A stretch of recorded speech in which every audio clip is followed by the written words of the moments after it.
Hello and welcome to the first lecture in the OET series.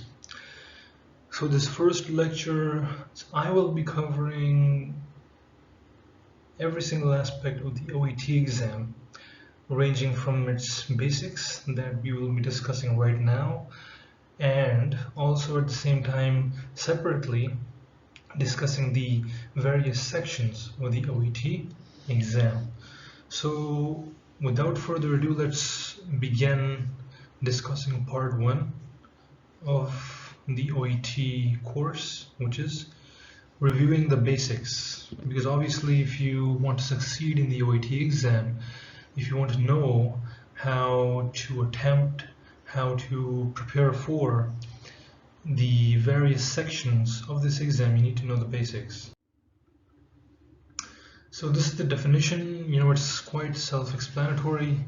The occupational English test is the English language test for healthcare professionals of any field, may it be doctors, nurses, physiotherapists, radiologists, allied health sciences students, etc. It assesses the language communication skills of the healthcare professionals who wish to register and practice in an English-speaking environment.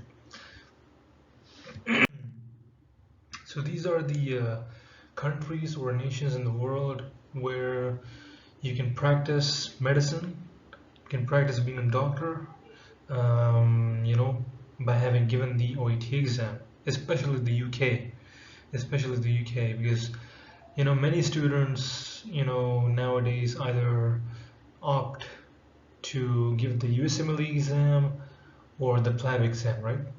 Now, in order to be eligible for the PLAB exam, you need to give the OET exam, right? Without which you can't, sit down for the first PLAB exam.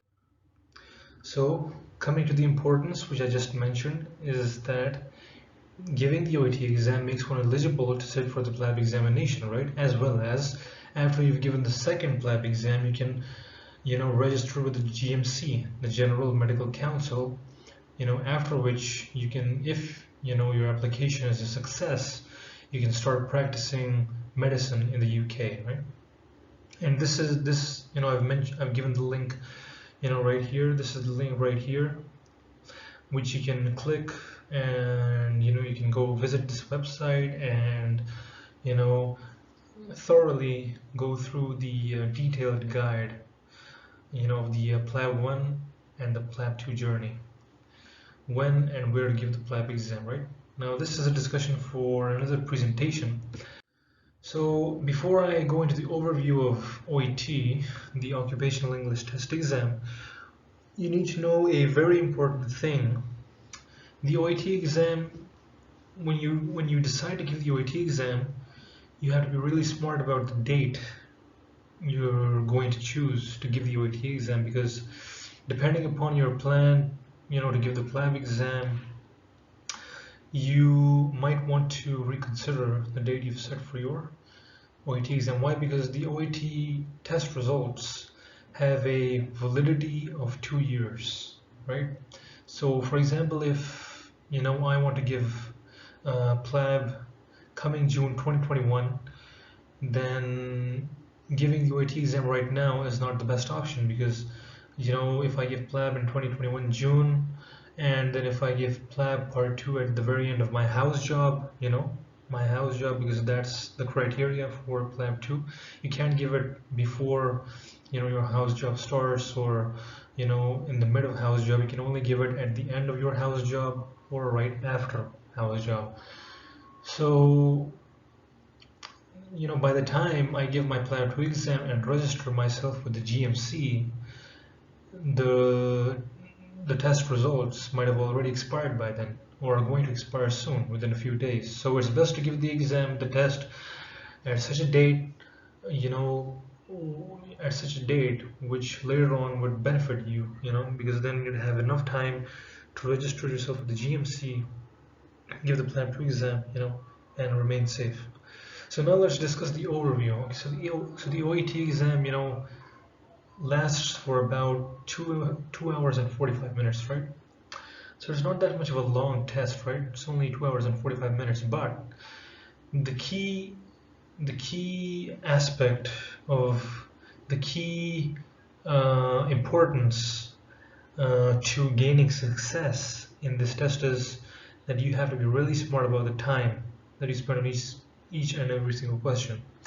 It basically consists of 4 sections that revolve around different aspects of the English language, which have been mentioned below: the listening section, the reading section, the writing section, the speaking section.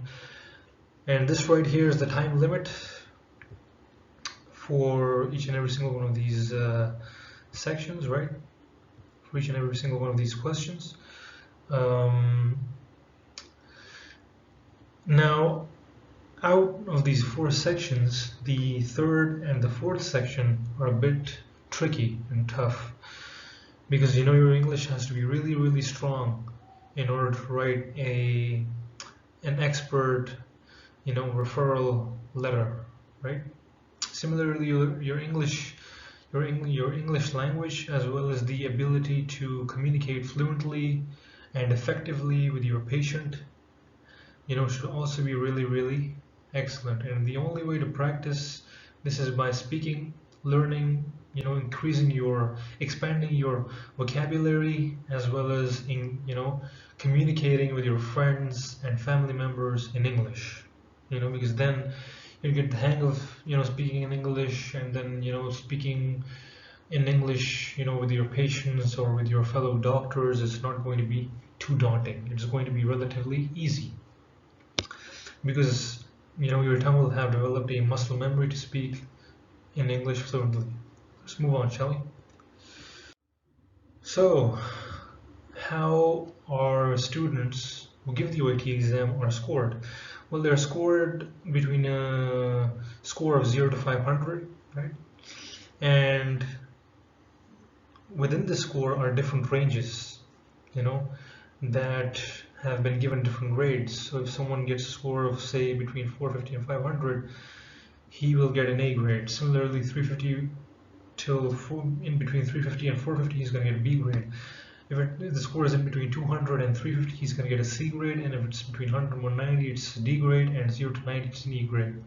Now, out of all these 5 grades, the acceptable grades, or should I say the grades that make you eligible to sit for your PLAB 1 exam, are the first 3 grades, A, B, and C. If you get a D grade or an E grade, then you will no longer be eligible for sitting the PLAB Part 1 exam. You're going to have to simply reappear in the OET exam at a later date. So like I mentioned before, it's a time test, and you need to be really smart about the time you spend on each question.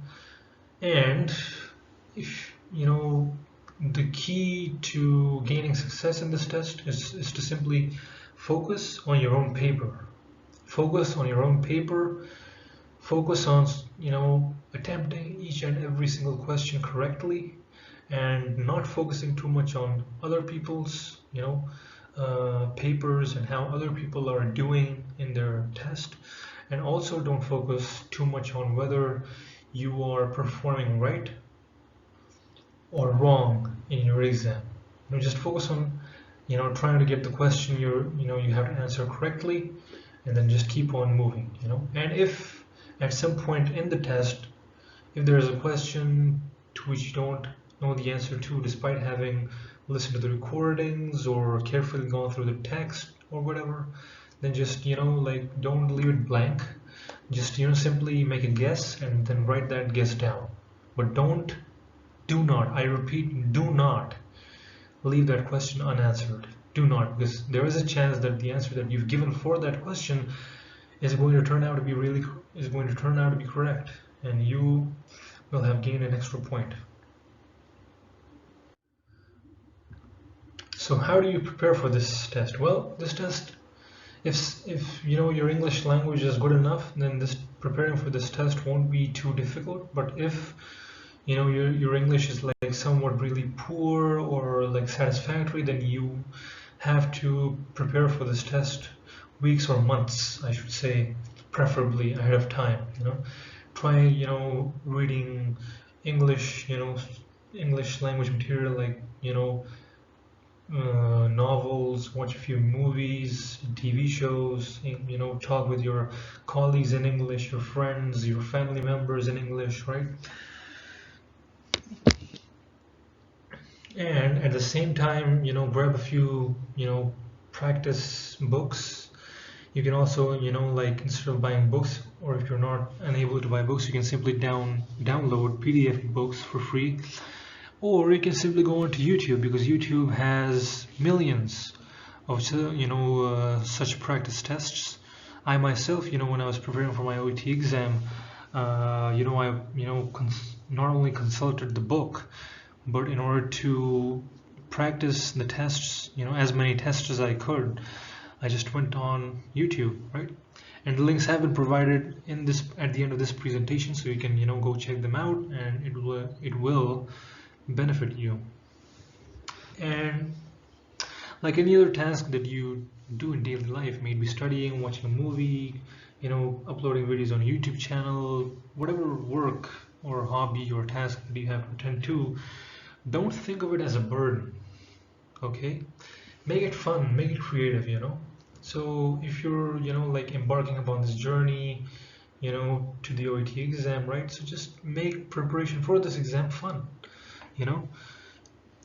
set up a schedule for yourself, and set up a time for yourself when you know that, yes, at this time of the day, I can prepare for the test effectively. And always take a break in between your practice sessions, and don't stuff your brain with too much knowledge, because then you will only have wasted your time. Because when your brain reaches a capacity where it can no longer store more information, so you don't want to overload your brain with more information, because then that information won't stick, right? And once you like gone through all the exercises, right? Once you've gone through all the exercises, then go through a proper OET practice test in an environment, in a place where no one will disturb you. Time yourself and try to complete the test properly, as if you're, like, act as if you're in an actual, like, examination hall giving the actual OET exam, and get it done in time. And then after you're done, then grade yourself, mark yourself, assess your strengths and weaknesses, and then work on your weaknesses. So, okay, so what tips can I give you, before the test, for the day before test day and on test day? Well, don't study on the day before test day. Yeah, there you go, I said it. Your parents, your entire family members are going to tell you, no, just keep on studying to the very last second before your OET exam. But please, I will emphasize upon you this point, that don't study on the day before test day. This is a universal fact, that whenever you are trying to prepare for an exam and you're going to give your exam tomorrow, then don't study anything the day before, right? The day before, just relax, have fun, watch a movie, spend time with your loved ones, right? And simply revisit, the prerequisites for your OET exam, like your registration form, to check if everything is in order. And if it's not, then you can contact your test provider for further aid. Visit your test venue if possible a week before test day to familiarize yourself with the environment and the route you have to take, and how much time it takes to get there, and when you have to leave your house. Have your OET test kit, and by kit I mean the pens and pencils and whatnot, with you ready. Dress appropriately for this test. Look professional, look sharp, look confident. Walk into the examination hall confidently. Arrive early to your venue and be calm. Say a few prayers, and then just know that you did your best to prepare for this exam, and just give the exam itself. And once you're done, then pat yourself on the back for having completed the journey, and work hard, celebrate. And once you're done, then celebrate with your friends and family, and just take a deep, sigh of relief. So these are the links that I've shared with you. This is a link for the OET, practice book that covers all the basics. the different sections of the OET exam. Various practice tests are in there. And I myself will be providing to you certain tests in my upcoming presentations regarding the various sections of the OET exam. And this is the YouTube channel, where you can find loads and loads of practice sessions for the listening section of the OET exam. Thank you so much for your time. See you in the next presentation.